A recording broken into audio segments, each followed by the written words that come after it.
Hey, what up? What up, uMu? Again, our apologies for the technical difficulties. We ran into some issues when we are trying to stream.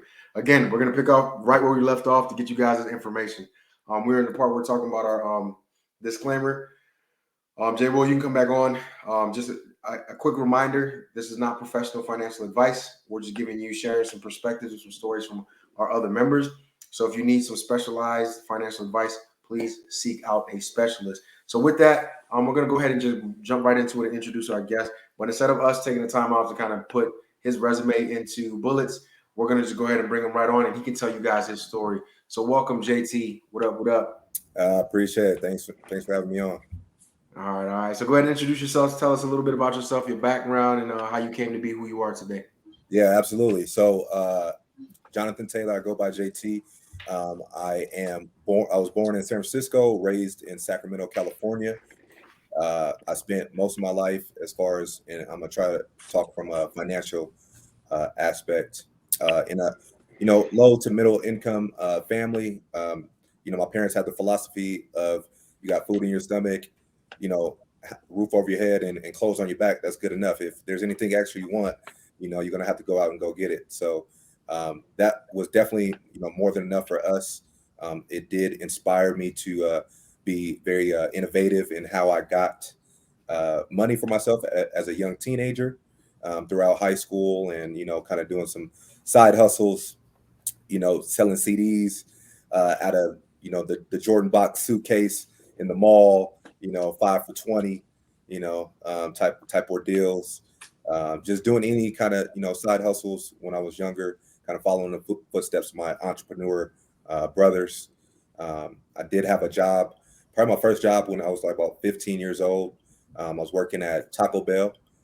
Did that for a while playing sports. Played football, ran track while I was in high school. Played some baseball throughout my youth, and then you know throughout high school started trying to figure out what I was going to do with my life. Didn't really know where I wanted to go, what I wanted to do. I had several role models for my brothers. There's about a 10-year gap between two of my older brothers. So, kind of looking at what they were doing. One wasn't heavy in real estate, very entrepreneurish. So that really grabbed my attention. Thinking about going into real estate, going into business, things of that sort. But I really didn't have a true grasp on what I wanted to do. So fortunately, I had some buddies that were talking about the Air Force, and it sounded like a great idea at the time, especially I didn't know what I wanted to do. And my dad came to me. I was in like the beginning of my junior year, and he was like, what are you going to do with your life? And almost in a disrespectful way. I'm like he thought I was going to be a bum. So I was trying to show him, I'm like, I'm going to join the Air Force, and he was like, all right. So the next day, he called me on that and took me to the recruiter office. Uh, and then went through the process with the recruiter, him asking me what I'm going to do, and me just saying I'm gonna go to college and I'm gonna do this, that, and the other. Knowing in the back of my mind, I didn't have money to go to college. I knew my parents didn't have money to pay for me to go to college. So I just saying these words to the recruiter, and took a few days to think about what the recruiter said about having steady job, benefits, pay for college, things of that sort. So it took me a few days to think about it, and then just decided, hey, this is I'm gonna do this just for 6 years as a stepping stone, and that's it. I'm not gonna give them no more time. And We all 15 say years that. later, yeah, right. 15 years later, here I am, Master Sergeant, being in the Air Force, been all over the world, done a lot of things, and through those travels, those trials and tribulations had made me stumble upon a lot of financial issues, a lot of financial problems, a lot of financial success, a lot of financial knowledge about a variety of different topics, mainly personal finance. So a few years ago, had some very troubling financial issues that made me really reflect on what I was doing financially. And I started doing some research, reading some books, listening to podcasts, things of that sort, and just realized I was just very dumb when and irresponsible when it came to finances. And it's funny because I found out most of Americans operate how I was operating. So I knew if I wanted a better, more successful financial future, I had to change my habits. I had to change my relationship that I had with money. There was a lot of things I needed to change, and they were painful at first, but now I'm very grateful that I was able to take that leap of faith and change my money habits. So that's me in a nutshell.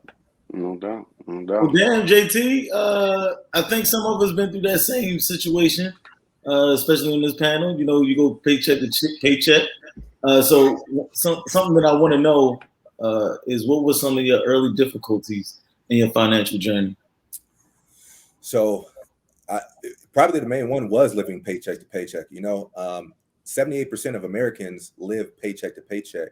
And I think, especially being in the military, we have this false sense of security, like the check will come in on the 1st and 15th.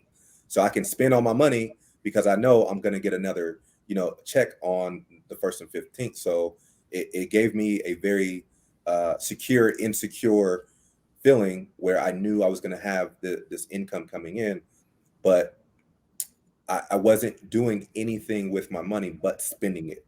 I wasn't really investing it. I wasn't really saving it. I was doing, what the app exactly. Just it is what it is. I want to have fun, and when you come from a background and a family dynamic that doesn't talk about money, it makes sense to have the same money habits as your parents. It makes sense to have the same money habits as the people around you. And who do we hang out with? People of our same, rank and same age. And if 78% of them are doing the same as all the Americans, what's going to happen? We're all blowing money. We're all not saving it. We're not investing it until something dramatic happens and you wake up. True. They could you touch that question also, like when you started your financial journey? So when you realized, hey, you had these difficulties, I'm not dealing with money, but was there any roadblocks, I guess you would say, or difficulties once you turned that knob and was like, hey, I'm going to get into this, I'm going to what were some of those difficult tasks that maybe you overcame, like right at the beginning? Right. Great question. It was a challenge just relearning. One of them was just relearning how to deal with money and how to tell money what to do. A lot of times money is telling us what to do, especially if we have debt. That money is telling us that we have to go to work, we have to do all these things, we have to make all these sacrifices. But the biggest sacrifice I had to make was my time and my sleep. And hopefully nobody goes and checks this, but I was working 2 to 3 jobs 4 years ago while still being full active duty, and I was only getting 3 hours of sleep sometimes 6 days a week, because one, I was so motivated to get rid of this debt and just get myself in a better financial situation, because I just had so much fear in my heart that if I don't have this amount of money in the near future and something bad happens, then I'm gonna be out on the street somewhere. It was at a time where my career was in jeopardy, my financial life was in jeopardy, a lot of relationships were in jeopardy.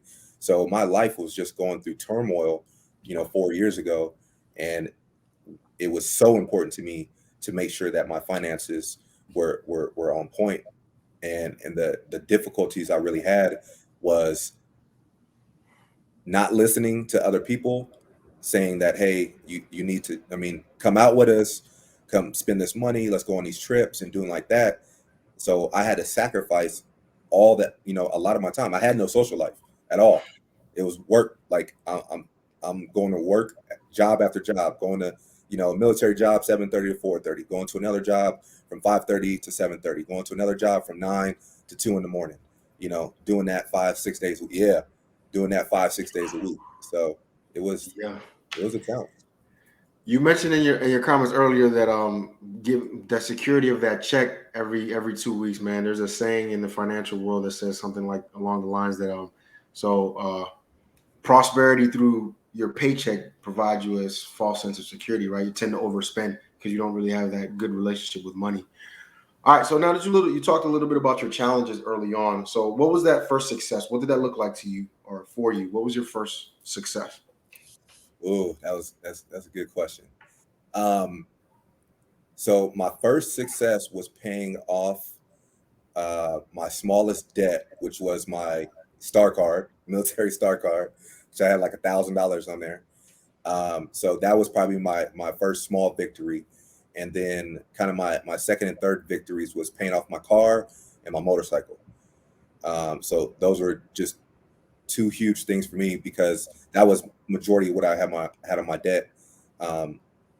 That was imposed on myself. Now I had some other debts that were imposed by other people for other situations, but that's a whole other conversation. But oh, go ahead. No, I got a question. So you said your star card, your car, and your motorcycle. Did you pay them off in that order? Yes. So I paid off my smallest debt to my largest debt. Okay. If you had to do it all over again, would you still do it in that order? Absolutely. Because there's some psychology behind it, and it's really to get momentum going, right? Mm-hmm. Because if you pay off that highest debt first, you're not seeing a lot of traction, right? You're just seeing this big balance slowly going down to this lower balance versus you pay that low debt off. Boom, I got a check mark off, right? And you can visually do it. Check it off. And you take that whole payment that you were paying to that smallest debt, apply it to the second debt. Mm-hmm. And you just keep on doing that. So you eventually get this snowball effect where you're putting all this money toward, your next largest debt versus you go in the reverse order, you're not doing that and you're not seeing a lot of momentum. And it from a psychological standpoint, it's not a great feeling. It doesn't help you keep on going, Yeah, agreed. I was listening to a few months back, I was listening to a financial podcast, and they said to not necessarily pay or go off of like your smallest or lowest debt, but your most impactful debt, right? So in your scenario, they would say you wouldn't pay off the car because that's bad debt, quote unquote, right? So you pay the one off that like your credit card, and then you try to do something else to get rid of the vehicles or something like that, and try to find different avenues to alleviate those bad debts, like the depreciating assets. Right. Yeah. Fair enough. All kind of different. I can respect all that, all kind of different philosophies, but it seems like you had a strategy going into it, like as you were going in and you're talking about your successes. So with that, and we, military, we're all military, we talk mentors, we talk mentorship. Did you seek out any mentors like early on the financial side? And then if so, who are they? Did they blend with your military community? Can you tell us a little bit about that and like how you came up with your strategy and like maybe some of your mentors and how they impacted you? Yeah, absolutely. And we know mentors are super important because they help us keep on track, right? And help us not make mistakes that they made and kind of do the things the fastest, most efficient way. So I do have a couple of mentors. One was my brother. He's super financial savvy. And it's funny because years ago, 10, 15 years ago, he talked about all this stuff about paying for a house cash and not being a slave to the lender and making sure you're not financially held to anybody. So that's why you don't take out loans and you don't have any payments. And it didn't register back then. But once I found myself in a bad financial situation, then it clicked. So he was definitely one of my mentors. I have one of my best friends. He's a major in the Air Force. He's a pilot out in Travis. One of my mentors. Me and him share the financial the same financial literacy as far as the programs that we follow. And then the non-traditional mentors were people who I listened to from podcasts and read their books. So Dave Ramsey, Chris Hogan, individuals like that. Was the third one? O'Neill. His last name was O'Neill. I forgot his first name. But those individuals are the individuals that I sought out and listened to their podcasts on a regular basis to keep me motivated in the plan I was going to, knowing that I wasn't alone because that community that they've built is very, very significant. I mean, they have helped millions and millions and millions of people get to financial freedom and out of debt, and everyday millionaires. So those are the individuals and the programs that I followed in order to just reinforce my strategy that I had, because it can be challenging. I mean, anytime you're trying to go down a path and that you will be met with resistance, it's challenging. So you need those official mentors and unofficial mentors to help you through this. Anthony O'Neill. Yeah, I had to look it up. Yep. Yeah. I was like, man, it's right. I could see his It was face. right on. Yeah. Yeah. So JT, so when we all starting in something, we have mentors. The mentors come along the way, but through it all, once we get to that light or see that light at the end of the tunnel, it's always one thing that we want to tell ourselves, like from the get-go. What is the one thing that you would have told yourself at the time that you started your journey? To keep me going, or to keep me on track, or the one thing that you would want other people to know about your journey? Man, that's a hard question, because like so many things come to mind. What was the first one that popped in your head? What would probably be like, you have to be comfortable with being uncomfortable, because you're going against almost everything, and I hate to use absolutes, that's why I say almost everything that society has taught us about money, right? So you're inherently going against the grain, and you have to be comfortable with that. People are going to think that you're insane. They're going to be like, "What? You're assigning, names to your income and where your money goes, and you're saving money and you're investing money and you're trying to pay off your debt, and you're not going to go on this trip with us. You're not going to hang out. Like, what are you doing?" Right? So you just have to be comfortable with being uncomfortable with all that. Fair enough. Is there a common mistake you see people make early on when they're trying to transition into financial literacy or learning how to gain a better relationship with their money?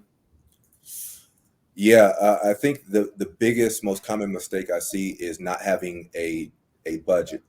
The budget is kind of the baseline, the foundation, because if you don't know where your money is going, how can you control it? How can you make sure you're putting every dollar you can towards debt, or toward investing, or toward paying off the house, or whatever the goal might be? How do you can't just guess, be like, well, I made $3,500 this paycheck, the mortgage is this, utilities are kind of this, I'm gonna eat out, and groceries are like what, $200, $500. So all this guessing is the common mistake. So if you don't have a detailed budget, and the budget is ebb and flow, it's going to change month to month, but it still gives you a baseline. So if you don't follow a budget, that is the number one mistake most people make.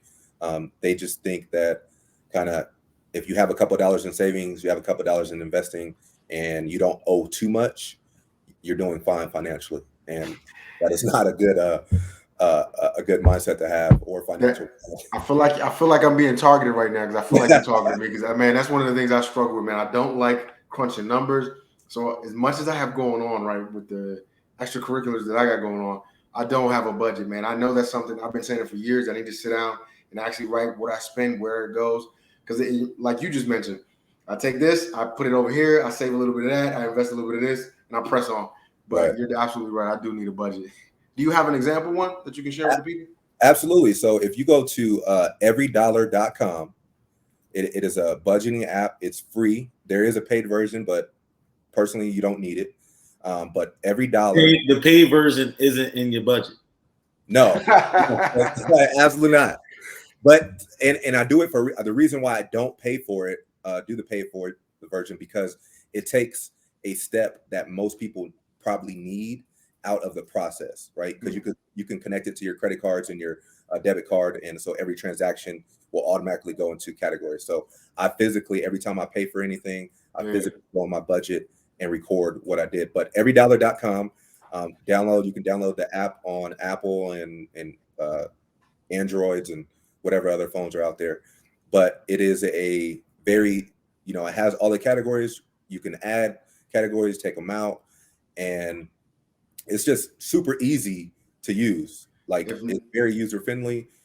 It doesn't take a rocket science to figure out or to put your numbers in. You put your income in and your expenses, and there you go. You're just assigning all your dollars a place or a name, and it's super simple. Me and my wife both use it.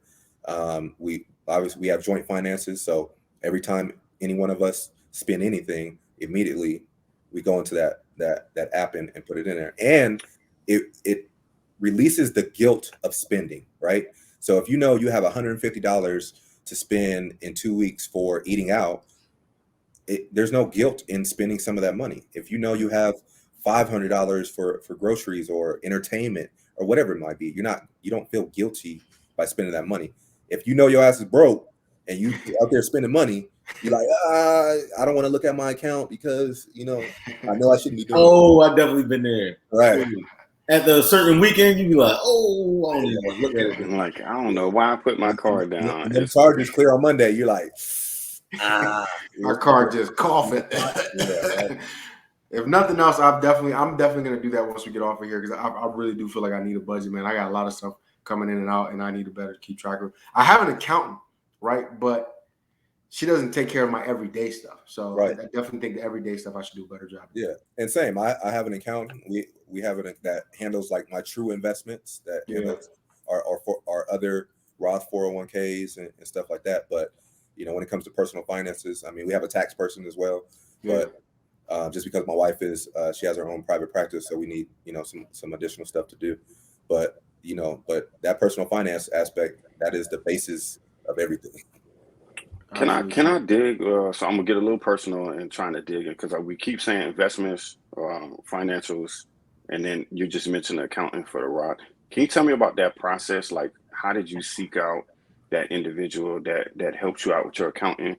How did you make those decisions on what your first investments will be? Because even as you were paying off debt, I'm sure that you were putting some percentage towards your investments at some point. So you made decisions throughout this process. I kind of want to dive a little bit into that, if you can speak on it, if you don't mind. Right, absolutely. And I think that's an important question to ask. First, I want to say I was not investing anything while I was paying off debt. So So I took all my money, all the extra money, put it towards debt. And then later on, I started my investments. But once I was able to start investing again and turning on my investments, we have the TSP, which is a decent fund. It's always encouraged to utilize your employer's retirement plan. If it's like a 401k, that's always encouraged to do that, because you can put in a lot more money in those than usually getting your own personal Roth IRA or 401k. So the plan that I follow, once again, it's through Dave Ramsey, financial expert, and he vets people in your local community based on his principles. So since I do believe in his principles, and I do believe, how you should invest a certain way to make sure you're a millionaire or multimillionaire by the time retirement comes, he has endorsed local providers. So these are individuals within your community that it's real estate agents, it's financial consultants, it's tax people, it's any kind of major business where you would seek out a service from. So even financial coaching, right? So they're endorsed local providers, and they go through this process of being vetted, and that have a heart of a teacher, right? You don't want an investor just saying, "Hey, I think this is smart. You should put your money in here," right? No, I need you to teach me what I'm doing. Teach me why this investment is important. That way I know where my money is going. Because I think we were talking before the program started, Black was talking about, he just, threw some money in here and there based on some rumors, and it went all bad, right? And started to put the business out there. Damn, put my bad investing. It was a great example. It was a great example. So you need an investor, you need a tax person, whoever you hire, to teach you what you're doing, so that way you know where your money is going, right? And then so that's how. And I interviewed a couple of them. I met with like 3 of them to see who fitted me the best, right? You always want to interview your accountants, your tax professionals, whoever it is, because you want to be confident that one, they're not going to run away with your money. But two, you understand each other. You have the goal is for you to tell me or teach me what I'm doing, so I feel comfortable handing my thousands or hundreds of thousands of dollars over to you to manage, right? And that's the process I went through. So, and I think it's important to, one, have your investments that are through your employer, but two, have your own investments as well, because TSP, the funds that are in, the C fund and the S fund and the I fund and the G fund, they're not the greatest. Some of them do decent, but there's mutual funds out there that average anywhere from 9 to 12% annual return that have been around for 20, 30, 40 years. So a small tidbit, if you invest, let's say a brand new airman, or just now, today, if you invest $500 a month for the next 20 years in these four types of mutual funds that I'm going to mention here in a little bit, with the annual return rate of anywhere between 8 and 12%, you're going to be a millionaire, period. And if your annual return is 10% and you take 8% a year at retirement, guess what? One, you're never going to touch your principal. But two, you're getting $80,000 a year off of that million, right? So if you have that and retirement and VA disability or in your other investments, you got a nice life, right? But that's, the long-term effect. So hopefully I answered I your appreciate it. question. No, it definitely did. Sometimes we speak in generalities and then we're like, okay, well, I get that part. I need to invest, but then when we get down to specifics, sometimes it's a little hazy, but that's a perfect answer. And then I think what I gathered from that too is seek out people who know that can teach you, and don't be afraid to have those conversations and vet them to make sure that they fit whatever your financial goal is. So I appreciate that one. Yeah, that teacher piece is really important. I remember hearing something, it used the analogy of a person that knows a car. So it was talking about how the everyday mechanic can teach you more about a car than a person that's building cars to put on into space, because they so far gone from the actual concepts of what's going on to be able to teach someone. So like you said, when it comes to financial advice, it's important that individual knows exactly, not only what they're talking about, but see if they can put it into context so that the person can understand. So that teaching piece is very important. Right. And I mean, I'm a master financial coach, and my views, the way I coach, what I, teach people, everybody doesn't agree with that way. And that's okay. And I can still coach people that don't necessarily agree, but we need to come to a common understanding. What's the goal? And I can show you the way I suggest to get there. I can teach you the way I suggest, but I also can teach you other ways based on what you want, right? And if that doesn't fit, then we're not a good fit for each other. And I don't care how much money you offer me for my services. If I don't believe that we're a good fit, I'm not going to take you on as a client, because it's not beneficial to me, because all we're going to do is argue about how you should pay your debt off or not get any more debt after you've already overextended yourself. So it's important to interview. Is it uncomfortable? Absolutely. Right. You're asking these people, you're pretty much interviewing them to see if you're the right fit. Yeah, you're asking a professional to sell your services to me when you're the one that's seeking out advice. So right. I can definitely see where that would be a unique conversation. But like you said, it has to be a good fit. But I will say we've talked about debt a few times already. In your opinion, what would you consider bad debt? So all debt is bad, right? That's my personal opinion, because the reason it's bad is because you owe somebody. I don't care if it's 0% interest. I don't care if it's 1.9% interest for 10 years, right? It doesn't matter, because you still owe somebody. And being a Christian also, it says in the Bible, you're a slave to the lender.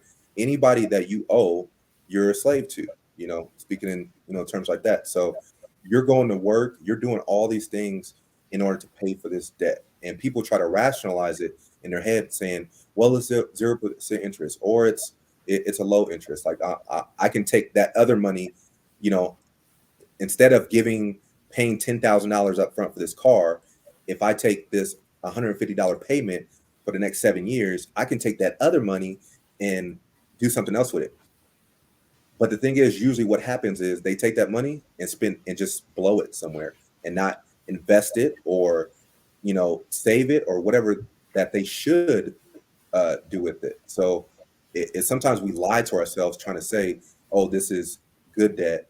But all debt is really bad because you owe somebody. Who wants to owe somebody? The only interest should be in your life is the interest that you're collecting on your investments, right?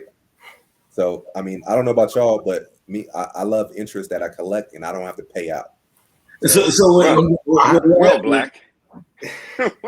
So we're laughing. Well, we're laughing in parts because of a conversation we had this weekend, one, and then two. My next question, which you sound completely against, and me, I think there is a such thing as. Do you believe there's a such thing as good debt? So, and you know, obviously, no. I think there's necessary debt like a house. I'm not going to save up $300,000 cash to buy a house. My first one. I might save up later when, you know, after that one is paid off. But up front, will I go get a mortgage? Yes. Do I still consider that bad debt? Absolutely. Am I going to pay that off in 15 years or less? Absolutely. And then after that, I will never, ever borrow money again. But the only time I'll ever borrow money is for a mortgage, my first mortgage, and that's it. But I do understand why some people think there's good debt, because you're trying to, let's say you take out a business loan for this business. Well, some people consider that good debt. What happens when there's a worldwide pandemic and your business shuts down? That good debt just turned into some badass debt real quick, right? What happens when you take out that good debt and the bank calls your notes? What happens when you lose your job? What happens when you get, you know, a terrible sickness?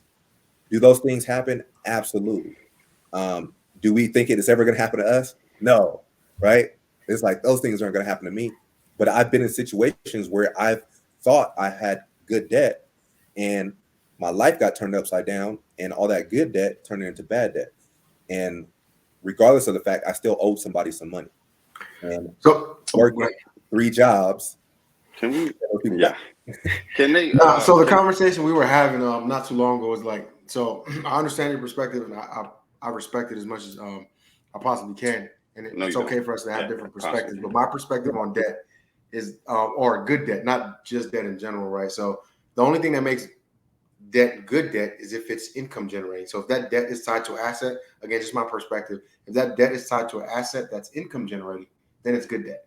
And you're not spread out as much. You're not taking as much of the risk. The bank or the lending entity is taking the bulk of the risk, because let's say something does happen, foreclosure, or you lose your job, pandemic happens, you're not going to be out the $200,000, $300,000. You're just out that whatever you've already invested into it. Right. So, and that it makes totally, that makes sense. It's just, it really comes down to how much risk do you want to have, right? So the less debt you have, the less risk you have. And so if life happens, which this past year and a half, 2 years have told us life can happen, right? Then you're okay. But once you start to leverage yourself with all this good debt, I know people who have $1 million worth of, good debt. And I'm like, bro, if something happens, you're gonna be ass out. But it's hard to see the forest through the trees when you're saying, well, this asset is generating X and X dollars a month. Well, are you reinvesting that to pay down the loan faster? Or are you saying, well, I got a 1.5% interest rate for 15 years, so I don't need to hurry up and pay down my loan because 15 years is cool. It's not. I'm not gonna lie, I'm one of those guys. The one they told me my house. I thought about paying off the house early, and they were like, "Oh, 2.1. Oh, okay." Yeah. He's All like, right, never mind. we're good to go. So, Good to go. so It's I all on have to perspective, play. though. It's all perspective. It is. I have to play devil's you know what the advocate thing on is? that one though. Is it give me a second, JT? Yeah. Because in intentional, right? So intentional conversation is. But couldn't you argue the same thing with investments? So isn't investments risky? Because just like the analogies that you used as far as like a global pandemic. So how often does a global pandemic happen? It's the same argument you can use. It's like, hey, I've watched this mutual fund over the last 20 years. What's the chances of it, going belly up? Same chances of a global pandemic, right? So isn't it risk on both sides if you're investing your money, whether or not you're investing it to take on debt and then creating, utilizing debt, like Black was saying, or you're investing it into a mutual fund or retirement, et cetera? Because isn't both risky at some point? Yeah, Jay Will, good point, because they are. Everything you invest in is going to be a risk, right? But we want to identify what's going to be my lowest risk. If you look at a mutual fund or an investment that has been around for 20, 30, 40 years, and look how they have performed over that time, then you're mitigating your risk. The stock market, the only way the stock market, like if we look at it for the past 100 years, it's constantly gone up. So to invest in the index fund or Nasdaq, it's a pretty safe bet that your money is going to grow, but it's going to go slowly over time. And the only way the stock market is going to go away is if it, like, literally we get wiped off the face of the earth or something like that, right? These institutions are not going away unless something catastrophic kills us all off. So that risk is very, very low versus I go buy a apartment complex that has 200 units for $10 million. And I know in all of my units are full and I'm getting that money every month. And then all of a sudden people start losing their jobs, getting evicted. And then now my 100% full apartment complex has gone to 50% full. And I'm like, where am I going to get these people to move in? So you personally have to decide what type of risk is comfortable for you. I know at my level, what I'm comfortable with is, I have little, play investments where I mess around with cryptocurrency and I mess around with some other investments in like Robinhood accounts and Merrill Lynch. But that's just like my play money that I have constantly set aside to do that with versus my actual investments that are going to make me a millionaire when it's time to retire. So also there's a category like dining. There's a category like play money when you're doing your budget. Yeah, absolutely. No, I'm just Oh, real. And the thing about the budget is your budget, right? You put what you in there, but you need to know where your money's going. That's the thing. Respect. I was listening as when I was on a flight. Shout out to Chief Weatherspoon when we were flying out there on retirement.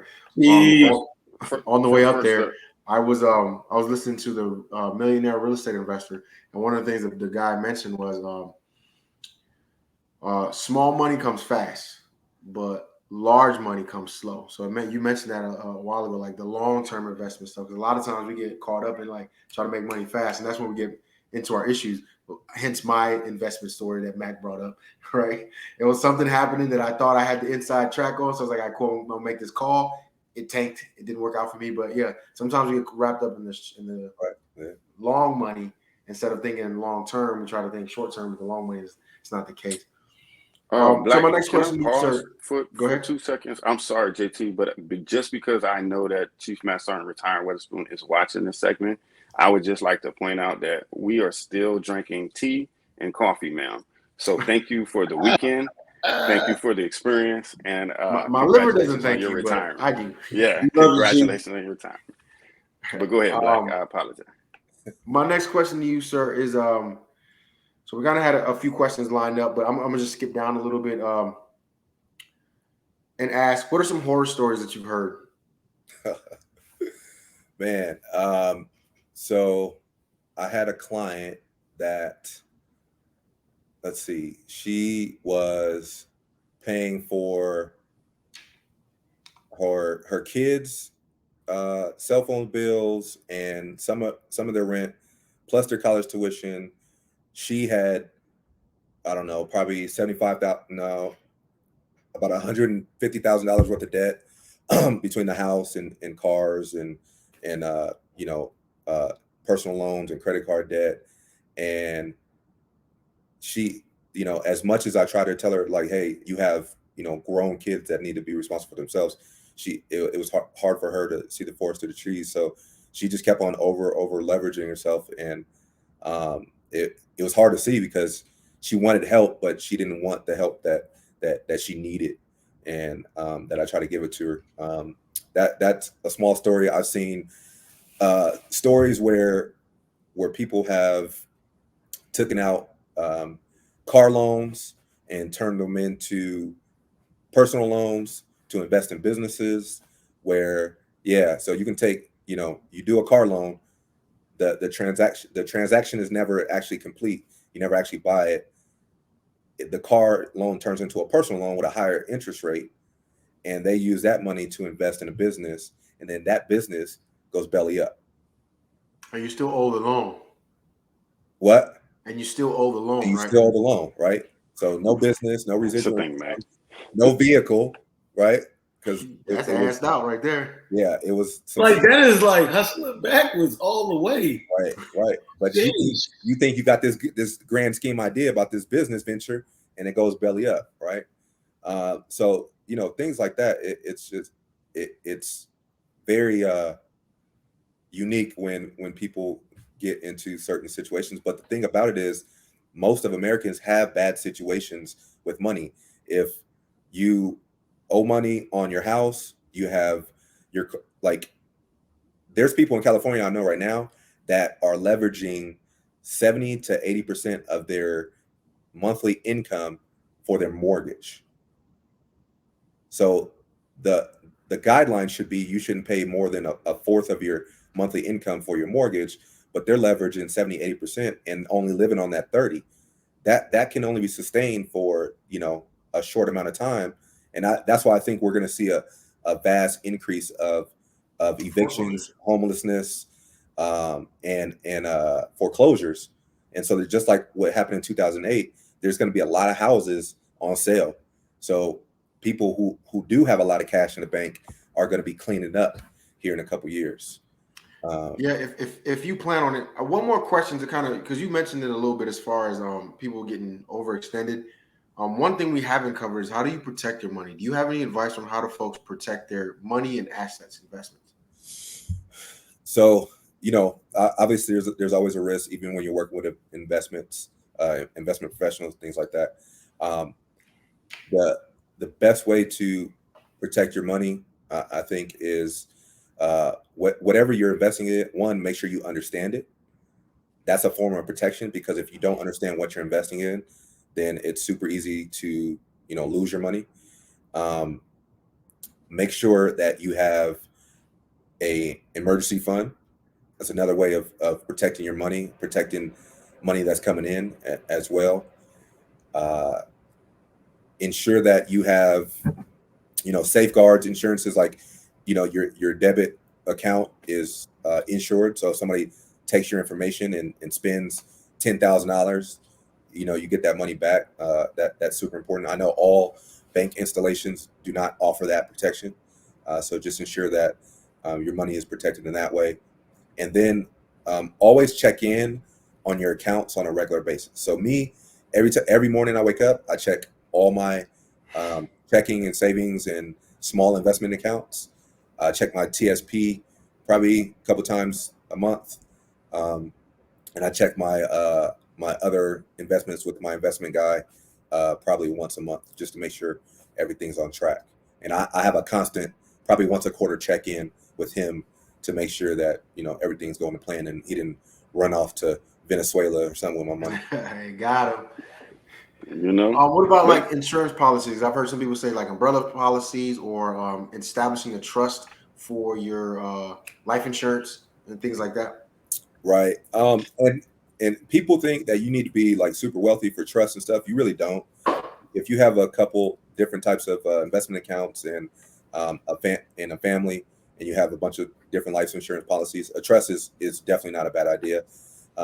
Life insurance, number one, got to have life insurance. Please, please message life insurance. For real, flat life insurance. So I know the military covers, a certain portion of it, but it's not a bad idea to get a secondary policy for you or your spouse or your family members as well. Before you transition out the military, ensure that you get a life insurance policy in place before you transition out. Super important, right? You don't want your life insurance policy to lapse, but it doesn't matter if you can only, and life insurance is not that expensive. Like for my wife, the one, she just got out the military and we got her a certain dollar amount, and it only costs like $263 a year, so pretty cheap. That's not bad. Yeah. So while you're young, it doesn't cost much. When you get a little older, it gets a little up there. But yeah, while you're young. Yeah, but I mean, she's 32 for a 20-year policy, and the goal is by the time that 20-year policy ends, we can self-insure. So we'll have enough millions in the bank to self-insure, and that's what life insurance is about. In case somebody dies, cover the income. But once we get to that income level where we have enough millions of dollars, it won't make a difference. Fair enough. Can I touch back one, Mac? I'm sorry, because you mentioned something way earlier. I'm sorry, Mac, but it doesn't seem like we'll ever get back around to this question. But we don't talk about this one. So you say you have joint finances in the household, joint checking accounts. You're like everybody sees everything.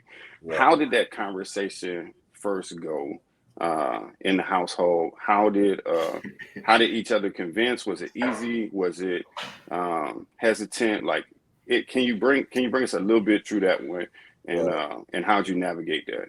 Yeah, that might be the most important question we talk about on this podcast, right?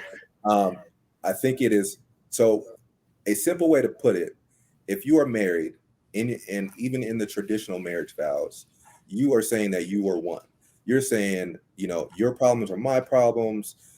Here's my mind, my body, my soul.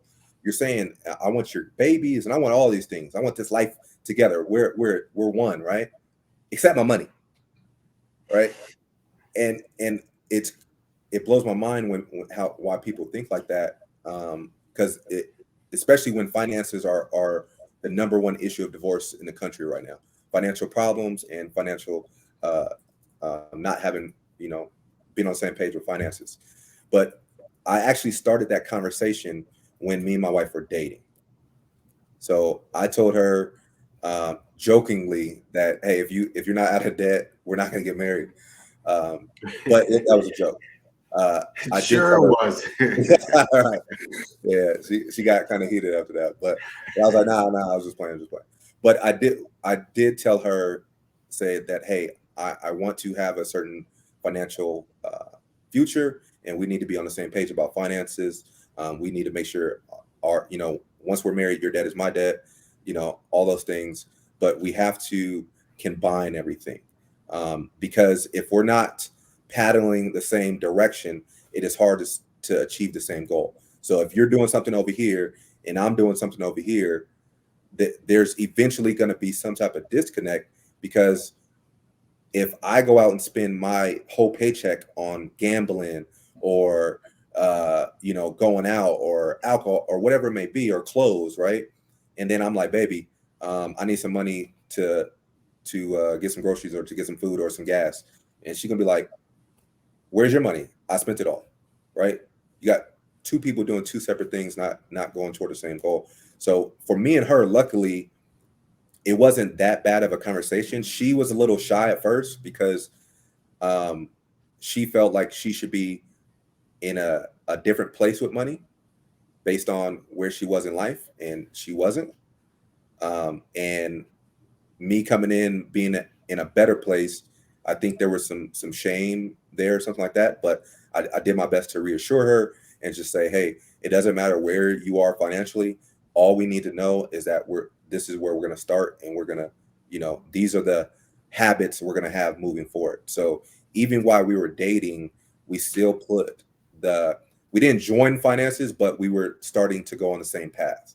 So the day after we got married, everything was combined. joint checking, joint savings. Everybody knew everything. The only thing we do still have separate accounts for like our personal money that we get our allowance every month and stuff like that, or to buy each other gifts and stuff like that. So nobody knows what they're buying and stuff like that. But there's no ill intent or anything like that. I think that is a hard conversation for some people because of the trauma that they have had dealing with money. So your family dynamic, how you grew up, how your parents dealt with money is usually the same way you end up dealing with money. So if you haven't talked about money, flat out, it's challenging to say, hey, husband, or hey, wife, we need to have everything combined. We need to know what's going on. And it can be very, very challenging for a lot of people. But once you connect on that money stuff, it makes your marriage so much better. It makes a lot of things just so much easier because when you are financially going to the same place, you can enjoy your life a lot more. And I'll just finish up right quick, just to give you an example. Since my wife has a virtual therapy business, I'm here TDY in Denver right now. And so she was able to come with me on this trip. And my team is the Raiders, go Raiders. And I found out Sunday morning that they were playing the Denver Broncos. So we were like, hey, let's go to the game. And the tickets were $500-$600 plus, $10 beers and $15 nachos and being here all week spending money. We were, based on our financial situation, we were able to just spur the moment, do that and not go in debt and not pay for this trip 2, 3, 4, 5 months after the fact because we just put it on a credit card at 18% interest. Fair enough. So I know you talked about and discussed it earlier, and you have remnants of it, but someone from the page asked, do you think the way we handle money is a direct reflection off of our childhood upbringing? 100%. Because just like there's other habits and things that we've learned, from our parents and how we were raised, money could be a very touchy subject. In my house, we never talked about money. It was the only time we knew about money was that we don't have it, right? That's the only time we talked about money. Well, we can't afford that, or the light bill is going to get cut on back in a couple of days because we just couldn't make it, this month, or it's been 3 months overdue. So the relationship I had with money growing up is we never had enough. And based on the people I was around, they made me feel really poor because they were spoiled. They got all the new J's, got all the Tims, got all the, all the fancy clothes and stuff like that. And I was wearing hand-me-downs. I was stealing clothes from my brother because he was, out in the streets hustling. So he had all the nice clothes. And I had to, pay less in Walmart and, things like that. So my relationship with money is a direct reflection of how I grew up. And I had those same habits all up until 4 years ago. So I'm 35 right now. So up until I was 31, I had the same exact habits. And it took a traumatic event to wake me up and said, hey, I cannot do this anymore. So think about, for whoever's watching this podcast, think about how money was talked about or not talked about in your household, the habits your parents had with money versus the habits you have with money now. And most likely you'll see a lot of similarities of what they were doing and what you're doing today now with money, especially in the younger generation. So I know you speak of like a time period and when basically woke up. If you don't mind me asking, what was that, that inkling, that time that hit you hard when it was like, hey, I need to get my shit together? It was really when I made a business investment, and that business investment went belly up, and I was counting on other parties to make me whole again. and I was counting on other parties to cover certain costs, and all that went away. You know, they backed out of their commitments, they backed out of everything. So I had that to deal with all the personal things that I acquired. So like my motorcycle and my car, and you know, just the little credit card debt I had, and no savings, and trying to navigate, you know, other miscellaneous expenses that I needed to have cash on hand for, just in case something bad happened. And I couldn't do all that. So that was my wake up call. And I was like, man, I cannot leverage myself like this ever again. And it was such a pivotal moment, you know, in my life. Not just from a financial point, but just a shift in direction. Like, God is telling me, like, you need to wake up and figure this thing out, because the path you're going on is not the path I want you on, and not the path you want yourself on. So that really just, you know, that being over leveraged so much with so much debt, it just sent me into a new beginning. All right. Fair enough. Definitely respect. All right, so now we're going to transition into our wrap-up questions, unless you guys had anything, Jay, Will, and Mac. Yeah, I did want to hit him with one more if he has 2 more minutes for us, because I kind of wanted to talk about the on the credit side. So I know we kept touching the debt, but I kind of want to talk utilization of credit, or lack thereof, or whatever. So good and bad, pros and cons. Could you, and do you see credit as debt as well? You know, could you touch that piece a little bit before Black hit you with that rapid fire? Right. So there's a big side of me, because of how Americans financed are, how majority of Americans are just not, you know, in a healthy financial state. I do not suggest them have credit cards to build credit, to do anything, because there's other things you don't, in reality, most people do not need credit. You don't need credit to buy a house. You don't need credit to buy a car. If you pay for cash for everything, you don't need credit, right? Are you going to have a little bit extra fees? Absolutely. When you go to the cell phone store, are you going to have to pay full price? Yes, because they're not going to do a credit check, right? Do you need house to buy a car? I mean, buy a house? No, you can get an underwritten mortgage. So the idea that society has placed on us that you need credit is a lie, because you do not. If you pay for things cash, you don't need it. And most people aren't in positions where you're trying to buy $1 million things. We're trying to buy simple things: a decent car, decent place to live, groceries, clothes, trips, things like that. So most of that stuff you can pay for cash. For the small population that is more financially literate and has a lot of self-control and knows the psychological effects of money and credit card use and building up credit and things like that,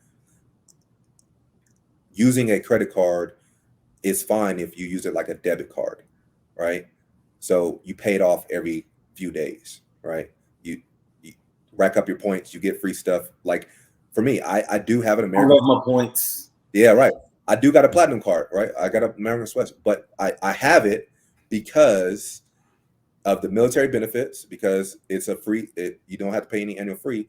And when I travel, I love to go into the lounge and drink for free, eat for free, and do all those things for free, right? And get all my points and pay for a plane ticket for free every year. However, I pay that card off every 3 days religiously. So there's never a balance on it. There's never nothing. But I know the effects that I know the trouble people can get into with credit cards. So for most people, I do not recommend credit card usage. But if you are trying to build your credit and you believe that credit card is good if you're using it the appropriate way, paying off all your loan balances on time and more than you owe is also a great way to build your credit and maintain your credit, and having different types of credit, which is revolving credit, to also build up your credit profile, because the credit bureaus look at credit based on how old it is, how many different types of accounts you have, your balances that you hold. It's just a number that tells you I'm good at borrowing money and I'm good at paying it back, or I'm good at borrowing money and I suck at paying it back. That's the only thing the credit score is. It is not a measure of wealth. You can have an 800 credit score, but $0 in the bank, or you can have $100,000 in the bank and have a 500 credit score. What position would you rather be in? It just all depends on what you believe in. If you make $50,000 a year, you have zero debt, you own your home, and you have $200,000 in your 401k versus somebody making $100,000 a year, having $500,000 in debt and no emergency fund, with a 800 credit score. What position would you rather be in? I think that's the hardest part for me to get behind on your philosophies. So I'm a business grad. I look at things from a business perspective, right? So when somebody tells me, I always advocate for this all the time, and I always encourage people. When they tell me they're going to spend they're going to save up $30,000 and buy a car, I'm like, yo, no. And this is from my perspective. I'm like, yo, please don't take your hard-earned cash and dump it into a car, because I look at cash, right, liquid capital, as leverage. So from the business perspective, if I had $100,000 liquid cash, or $200,000 or $300,000, I would never ever go spend that on one asset. I would use that because $100,000 leverages you $1 million. You can use that $1 million for those apartment complexes as leverage to do further business moves. But that's not the same as like a credit card. I'm not telling people to go get in $100,000 in credit card debt, things like that. Just thinking of it basically or solely from a business perspective. Right, and I see your point, and it makes perfect sense, and I'm not going against that. I'm just saying, if for people who believe that and believe that leverage and are willing to take that risk, that's 100% fine, and I support that if that's the way you want to go. Most of the people I talk to and that I come in contact with are people whose financial situation are not in order. So the last thing I would advise them to do is leverage that $100,000 for that $1 million asset, because they already suck with money. Now, if you're good with money and you got your stuff in check, hey, more power to you. Go leverage. They'll get that asset and leverage it. But when you suck at doing something, you shouldn't do it more and suck more at it. Oh yeah, more money's not going to make you better at managing money. If you can't manage a little bit, you definitely can't manage a lot. It's like the Air Force when they pump money into something, they're like, "Damn, it didn't work. Let's pump some more money into it. Hopefully, it works." So JT, what I don't want you to do is Black is saying this. Well, we had a conversation with Black. Like I said, the other day, Black pulled out a USAA card. Me and Jay Will, we pulled out the Amex, and Black looks at us crazy. And so I get into the explanation of why, I use my credit card and then pay it off as a transactional user. I make a transaction and I give that transaction back. One, for the points, but two, I don't think people understand that, certain prices are inflated to combat credit cards. So at one point, you used to have the credit card fee. Now you don't have the credit card fee no more because it became illegal. So they inflated the price. So essentially, if you're paying in cash, you're paying the credit card fee. So you might as well get your points for it, in my opinion. But Black is talking about leveraging, and this man doesn't even leverage what he already has. This is the one part me and JT are going lockstep in. I hate using credit cards. That's why I don't like you. Like, I feel like if I'm using a credit card, I'm gonna forget or something. So I have like 3 or 4 credit cards that I barely use. And yes, they did convince me to get the platinum card. It's just sitting in my dresser drawer. I don't even know if I'm gonna use it. I look at it, I'm like, I don't even know if I don't like using credit cards. Hey, every time you looked at it, go to that airport lounge. Yeah, you looked at it and was like, tell that man, feeling this out. Airport I'm lounge. feeling this out. Yeah. Yo, I have the Chase Sapphire. It's the exact same card. Like I don't like using my credit card because I don't want to forget something. I don't like debt. Like you mentioned, I really don't like credit card debt, but I like it as leverage. I can use my good name for leverage for something that's meaningful, an asset, not for chicken and waffles or some shit like that. That's not my thing, right? But you're saying you're contradicting yourself when you say that. It's because like you can utilize, for all the things that JT said, you can utilize a credit card for leverage for the perks and benefits. The perks and benefits, like I get that, but for me, I said, the only reason I didn't like using them is because I don't want to forget about it, and I don't like accumulating debt. Like if I forget to pay it or something like that, I'll be like, whatever. And I'm addicted to looking at numbers grow. So I'm gonna look at my account and be like, then I'm gonna look at this credit card and be like, nah, I'm gonna keep it in my account. Yeah, but that's good. See, so you're financial literate in knowing what habits that you have when it comes to money. So, it wouldn't be advantageous for you to utilize a credit card, but there's still other ways that you value or leverage debt. So, Hell yeah. All right, so now we're gonna transition into our what I call them, our wrap up questions, right? So these are 6 questions that we're gonna get to you. I don't want you to think about them too hard. Just kind of give us your answer, and then we're gonna go from there. The first question, how can people reach you if they wanted to get some more information? They can reach me through my Instagram. You can go to TaylorMade Coaching 00, or just my regular Instagram, TaylorMade 7986, or look me up on Facebook, JayTee, Jay Tee. So I try to be a little cryptic for people finding me on Facebook, but for Blackjack, so I definitely understand it. All right, what's your end goal? The end goal is generational wealth. My family tree will no longer be in debt. They will never have debt. They won't know what debt is. They will constantly have millions and millions of dollars to constantly pass on from generation to generation. And that's how you keep the family tree alive, and that wealth, we close that wealth gap. Too easy. And you kind of broadly kind of covered this a little bit earlier, or you brought it up, but you didn't answer the question. So I'm gonna ask you the question this go around. $100,000 in cash and $1 million in debt, or no debt and $5,000 in cash? No debt, $5,000 in cash. Fair enough. All right. Give us 3 book recommendations.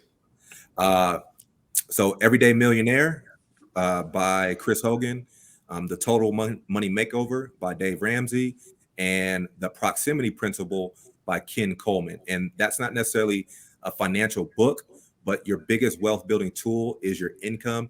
So it teaches you to get around the people of the type of job that you want. So it's a amazing. Awesome. Question number 5, give us your best financial advice.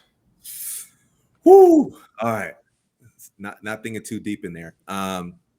Stay away from debt, have an emergency fund of 3 to 6 months, and live below your means.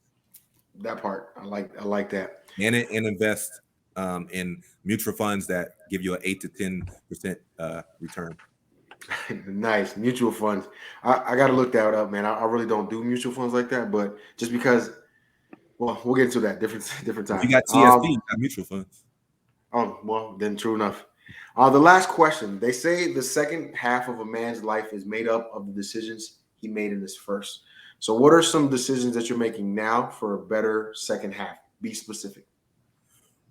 I'm being very, very intentional in the routes that I want to go. So I'm being intentional about the career paths that I want to take currently, and for retirement, I'm being very, very intentional about my marriage and constantly working on that every single day, no matter how hard or easy it is at the time.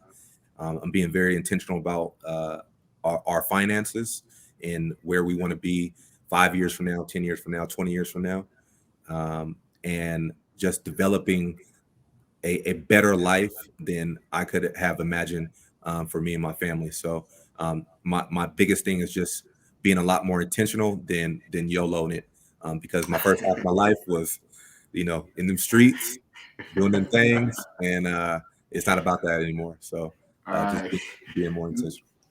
No more hood rat things with your hood rat friends. You gotta be intentional, man. All right. So again, sir, thank you for your time, and I really appreciate the advice. You dropped some real nuggets on the team today. Again, if nothing else, I'm really gonna go back to that budget you mentioned, because I really do need to get a budget. And although we might not see eye to eye on everything when it comes to like debt and versus investments and things like that, I do appreciate the advice, and I'm sure there's somebody that's watching this out there that's gonna gain a little bit from your perspective. With that, I want to turn it over to you and see if you have any closing words for the people. Yeah, well, I want to say thank you for just putting on this opportunity for me and just for everybody to hear some type of financial advice.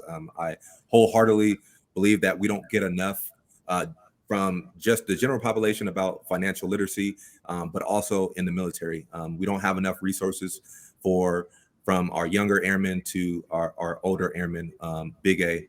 So that's enlisted in officer, about financial literacy and just knowing that you can be a millionaire by the time you retire from the Air Force. I don't think that sinks into enough people of how to get there versus just saying it. And hopefully this podcast spawns people to start thinking differently about their finances. I know, there's people that don't believe in what I was saying and don't agree with the things I said, and that's perfectly fine. It doesn't matter. I want you to believe in the path you think is the best for you. And hopefully that leads you to the financial freedom that you're looking for. Just know that there's not many shortcuts out there to being, rich and wealthy and things like that. Usually it is a long-term thing, but you have to read, you have to reach out to people. We have to mitigate the biases behind money. We have to make money, talking about money, not taboo. Talk about your finances, especially with your spouse. All those things are super important, and the biggest thing is don't take advice from broke people. And I can say that because I know I'm not broke anymore. And like I said, I'm a financial coach, and I do want to reiterate the disclaimer. Though I am a financial coach, all this information given was purely, general FYI information. If you do want to seek out some additional professional coaching or advice, you can reach me at those tags below. But please don't say, hey, yeah, I heard Jay Tee on this podcast and he said this and now I lost $100 grand because I ain't got it for you.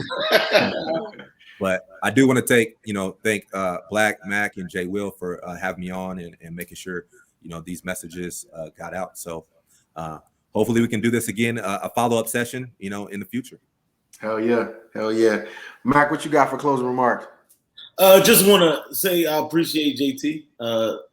He gave us his whole life. A lot of times people don't understand, and get that perspective or likeness. We've been through the same thing. You've gotten through it. Now you understand it. Now you're trying to help me through it. And sometimes we need that talk, like you mentioned earlier. And I appreciate that. Cool. Yeah, What man. you got, Jay Will? I'm on the same boat with him, man. So we ask you questions that's that can dive a little personal, and I definitely appreciate you giving your honest answers to all those. So giving those little nuggets and taking your time out, even while you're TDY, much love and respect, man. I definitely appreciate your time. Hell yeah. Again, final thoughts to the page. Again, uMu. I really do hope that you guys were watching, paying attention, taking notes, man. This is some useful nuggets. I wish I would have had a platform like this when I was coming up to kind of listen to people that look like me talk about things that are going to be important to me that I didn't necessarily realize, right? So when it comes to finances, developing ourselves for a better future, passing on generational wealth, becoming wealthy versus rich, trying to establish ways that we don't have to struggle, or our next generation doesn't have to struggle like maybe we did, is important. This might not be our most successful live, but again, this is some real nuggets. And another thing, we're going to start streaming these on YouTube. So this is going to be one of the aspects of uMu that we're going to allow to get shared outside of the page, because this is so important. So again, with that, thank you for all the support from all the page members. Thank you, JT. Thank you, Admin, from behind the scenes. And with that, till the next one.